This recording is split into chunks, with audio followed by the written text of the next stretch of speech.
이 시간 우리에게 주시는 하나님의 말씀은 누가복음 14장 16절에서 24절의 말씀입니다.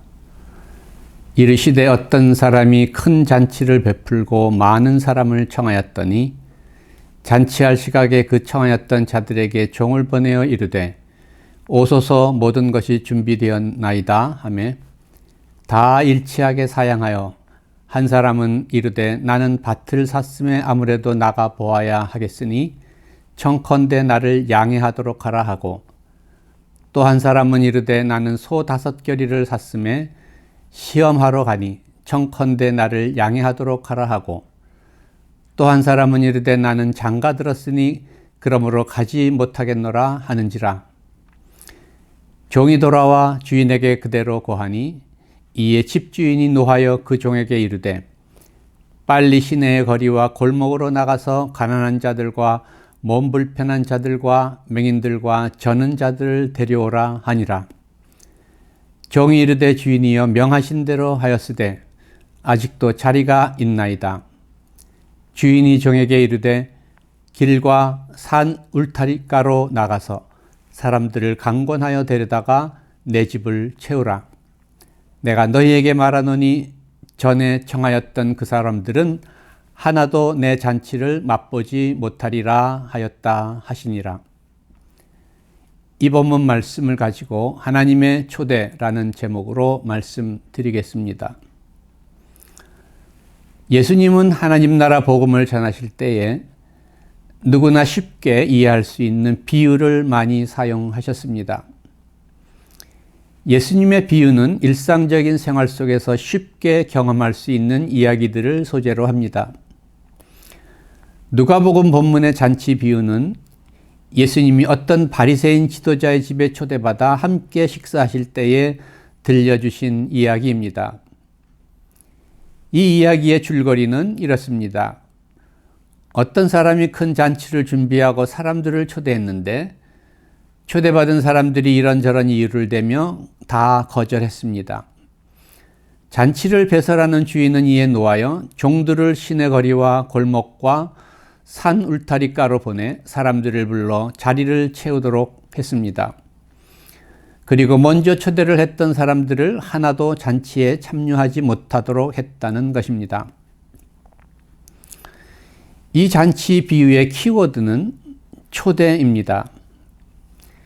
예수님은 하나님 나라 잔치에 사람들을 초대하시기 위해 오셨습니다. 이 하나님 나라 잔치는 하나님과 가족과 이웃이 함께 만나 기쁨이 넘치는 친교를 나누는 영원한 하나님 나라의 삶, 즉 영생에 대한 은유적 표현입니다. 예수님은 이 하나님 나라의 영생으로 모든 사람들을 초대하시기 위해 오셨습니다. 그런데 이 비유에서 초대를 받은 사람들은 각가지 핑계를 대며 초대를 거절했습니다. 그러나 그들이 초대를 거절한 더 근본적인 이유는 그들이 그 잔치가 얼마나 영광스러운 잔치인지를 몰랐기 때문입니다. 그들은 임금이 초대하는 왕궁에서의 잔치라면 결코 거절하지 않았을 것입니다. 그들이 그 잔치가 얼마나 영광스러운 잔치인지 알았더라면 결코 더 긴급하고 중요한 일이 있다는 핑계로 초대를 거절하지는 않았을 것입니다. 그렇다면 이 비유에서 초대를 거절한 자들은 누구를 가리킵니까? 그들은 바로 유대 종교 지도자들을 중심으로 한 유대인들을 가리킵니다. 이들은 하나님이 예언자들을 통해 약속했던 메시아와 그 메시아가 가져올 하나님 나라를 기다리던 자들이었습니다. 그러나 막상 메시아가 왔을 때 이들은 메시아를 배척했습니다. 이들은 자신들이 아브라함의 자손으로서 하나님께서 아브라함에게 주셨던 축복의 약속의 상속자라고 자부했습니다. 그러나 이들은 예수님을 배척했습니다. 왜냐하면 예수님의 하나님 나라 복음이 자신들의 율법주의적 종교와 충돌했기 때문입니다. 이들은 예수님을 거짓 예언자요 신성 모독자로 고발하여 십자가에 못 박았습니다. 이것이 하나님께서 예수님을 통해 유대인들에게 주신 하나님 나라로의 초대에 대한 그들의 응답이었습니다. 그러나 하나님의 초대는 이로 인해 취소되거나 포기되지 않았습니다. 이 잔치 이야기에서 다음과 같은 주인의 말은 하나님의 초대가 이제 유대인들이 아닌 이방인들에게 주어지게 될 것을 가리킵니다. 주인이 종에게 이르되 길과 산 울타리가로 나가서 사람을 강권하여 데려다가 내 집을 채우라. 전에 청하였던 그 사람들은 하나도 내 잔치를 맛보지 못하리라. 예수님의 하나님 나라 복음은 바알과 같은 사도들을 통해 유대민족을 넘어 이방인들에게 전파되었습니다. 그리스 로마 세계에 복음을 전했던 사도 바울은 그리스도 예수 안에서 아브라함의 복이 이방인에게 미친다라고 갈라디아서 3장 14절에서 말씀했습니다. 하나님은 오늘 모든 사람을 하나님 나라의 영생의 잔치에 초대하십니다. 이 초대는 모든 사람에게 주어집니다. 그러나 하나님 나라의 영생의 잔치가 모든 사람에게 자동적으로 주어지는 것은 아닙니다. 초대에 올바로 응답하고 그 초대를 받아들이는 사람만이 잔치에 참여할 수 있습니다. 그러나 오늘날도 사람들은 이러저러한 갖가지 이유로 초대를 거절합니다. 사람들은 지금 당장 해결해야 할 긴급하고 중요한 일이 있다고 말합니다. 그들에게는 그 잔치에 참여하는 것보다 더욱 즐거운 일들이 세상에 너무나 많이 있습니다. 그러나 사람들이 하나님 나라의 초대를 받아들이지 않는 근본적인 이유는 그들이 영생을 믿지 않기 때문입니다. 그들은 죽음 이후의 삶을 믿지 않습니다. 그들은 말합니다. 죽음은 존재의 절멸을 의지하며 죽음 이후에는 아무것도 없다. 이 세상에서의 삶이 전부다. 그러므로 우리의 모든 관심을 이 세상에서의 삶에 쏟아야 한다. 그들은 죽음 후의 영생이 아니라 지금 여기에서의 삶을 위한 희망이 더욱 중요하다고 생각합니다. 지금 여기에서의 삶이 전부라고 생각하는 사람들은 다음 두 가지 모습 가운데 하나 또는 둘 다를 보여줍니다. 하나는 쾌락주의적인 삶의 태도입니다. 이들에게는 이 땅에서의 삶이 전부이기 때문에 지금 여기서 행복하게 사는 것이 인생의 유일한 목적입니다. 이들에게는 세상에서 성공하고 권력과 부를 얻고 즐겁게 사는 것 외에 다른 인생의 목적이 존재하지 않습니다. 이들에게 최상의 가치는 즐거움과 쾌락입니다. 이들은 이 땅에 자신만의 쾌락의 낙원을 만들기 위해 모든 노력을 다합니다. 그러나 자신이 쾌락의 낙원을 만들려고 할 때에 실상은 절망의 지옥을 만들 뿐이라는 사실을 이들은 알지 못합니다. 이 땅에서의 삶이 전부라고 생각하는 사람들이 보여주는 또 다른 모습은 우울증과 염세주의입니다. 이들에게 한순간 존재하다가 연기처럼 사라지는 인생은 무의미하고 허망합니다. 이들은 죽음이 인간의 종국적 운명이며 하루하루 죽음에 더 가까이 다가가고 있다는 절망적인 사실로 인해 우울해지고 염세주의자가 됩니다. 이들에겐 미래에 대한 아무런 희망이 없습니다. 이들의 마음은 이미 지옥에 있습니다. 왜냐하면 단테의 신곡에 나오는 말처럼 지옥은 아무런 희망이 없는 곳이기 때문입니다. 쾌락주의나 염세주의는 모두 하나님 나라의 영생의 잔치로의 초대를 거부하는 사람들의 모습들입니다. 그리고 이 두 가지 모습은 동전의 양면과 같습니다. 이 세상의 삶이 전부라고 생각하고 사는 사람들 가운데 어떤 사람들은 쾌락주의에 빠지고 다른 사람들은 염세주의에 빠집니다. 그리고 또한 이들은 쾌락주의와 염세주의를 반복적으로 오갑니다. 마치 조울증 환자처럼 이들은 어떤 순간에는 순간적 쾌락에 의해 구름 위에 낙원으로 올라갔다, 다른 순간에는 염세적 우울증으로 인해 지옥의 나락으로 떨어집니다. 서로 이웃에 사는 두 친구가 어떤 일로 서로 불화하게 되고 멀리 헤어지게 되었습니다. 그 후에 두 사람 중 한 사람이 헤어진 친구와 다시 화해해야겠다는 마음을 갖게 됩니다. 그는 친구에게 화해의 편지를 썼습니다. 그러나 응답이 없었습니다. 그는 다시 편지를 썼습니다.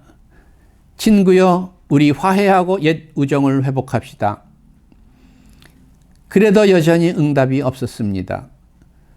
그래서 그는 어느 날 저녁 걸어서 옛 친구의 집까지 긴 여정을 떠나기로 결심합니다.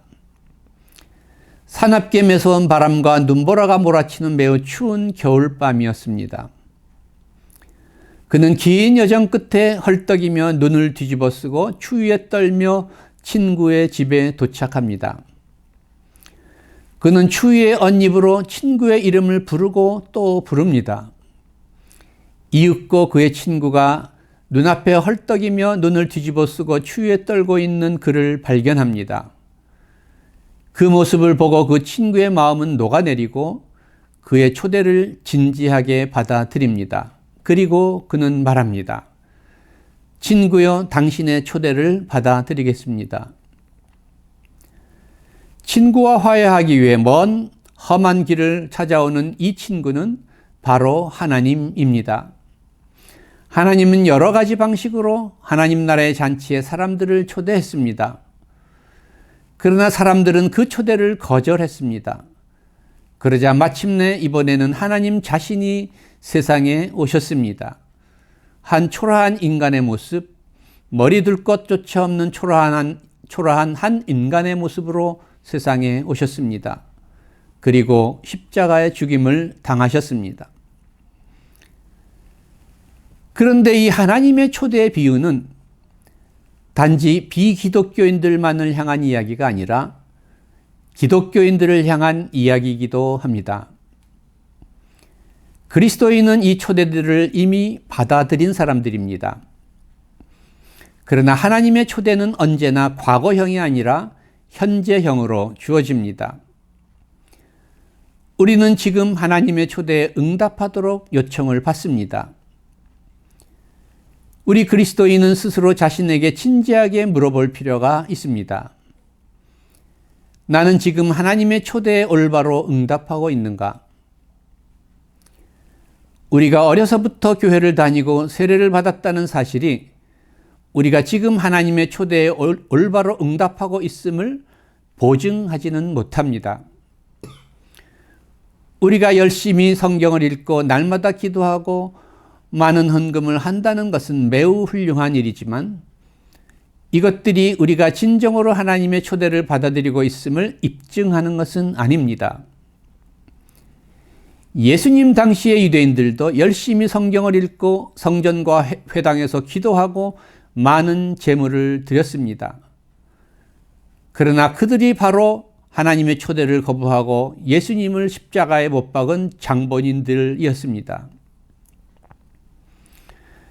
우리가 하나님의 초대에 올바로 응답하는 데 실패한다면 그 초대는 다른 사람들에게로 갈 것입니다.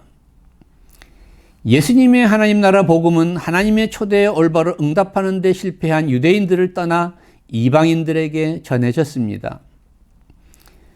그리고 오늘날 세계 기독교의 중심은 2000년의 기독교 역사를 가진 유럽 국가들로부터 아시아, 아프리카, 남아메리카 같은 제3세계로 옮겨지고 있습니다.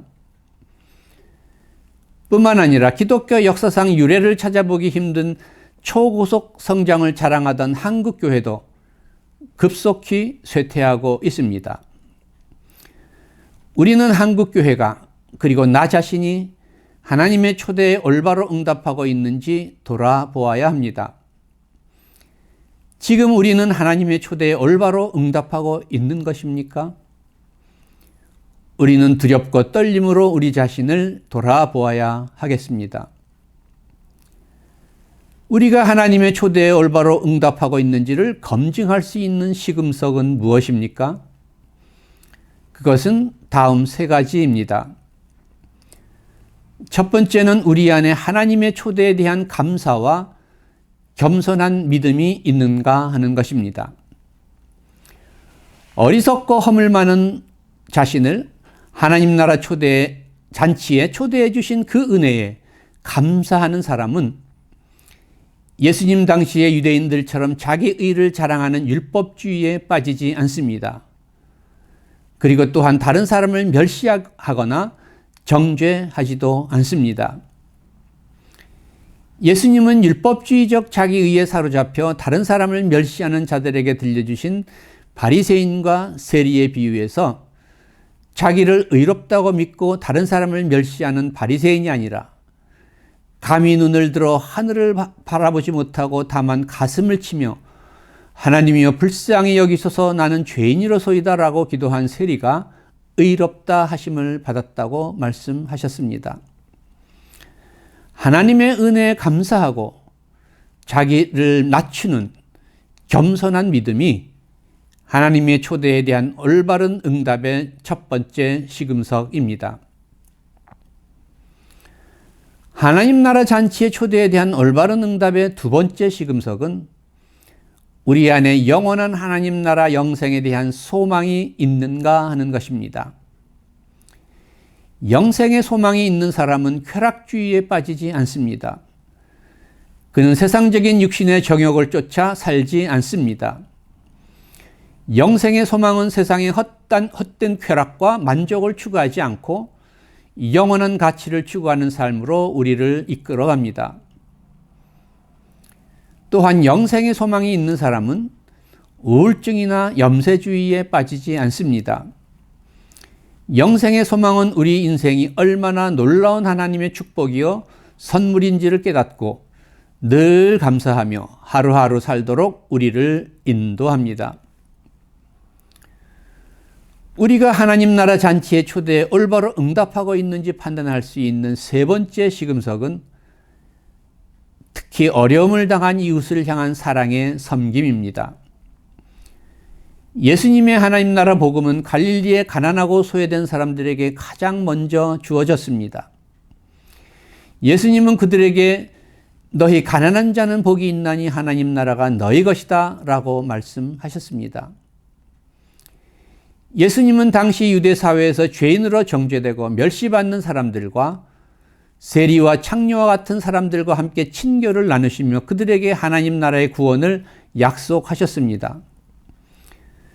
그러므로 하나님의 초대에 응답하는 그리스도인들은 예수님처럼 가난하고 소외되고 정죄되고 멸시받는 이웃을 사랑으로 섬기는 삶을 실천해야 합니다. 이 시간 우리는 내가 지금 하나님의 초대에 올바로 응답하고 있는지 우리 자신에게 물어보아야 합니다.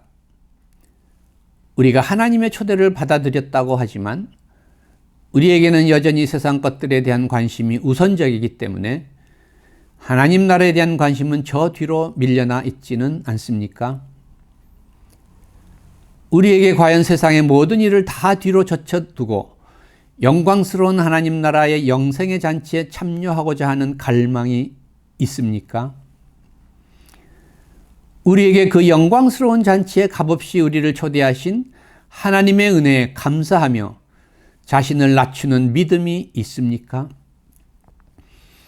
우리에게 저 하나님 나라의 영생에 대한 소망이 있습니까? 그리고 우리에게 가난하고 소외되고 어려움을 당한 이웃을 향한 사랑의 실천이 있습니까? 우리는 이러한 질문들 앞에 우리 자신을 다시금 깊이 돌아보고 예수님이 들려주신 잔치 비유를 통해 하나님께서 우리에게 하시는 말씀을 들어야 하겠습니다. 하나님, 저희를 하나님 나라의 영생의 잔치에 초대해 주신 것을 감사드립니다. 저희가 세상의 모든 일을 다 뒤로 젖두고 이 초대에 올바로 응답할 수 있도록 도와주시옵소서.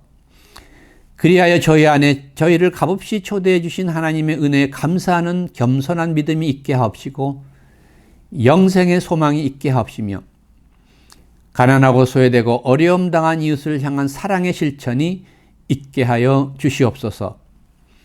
예수님의 이름으로 기도드립니다. 아멘.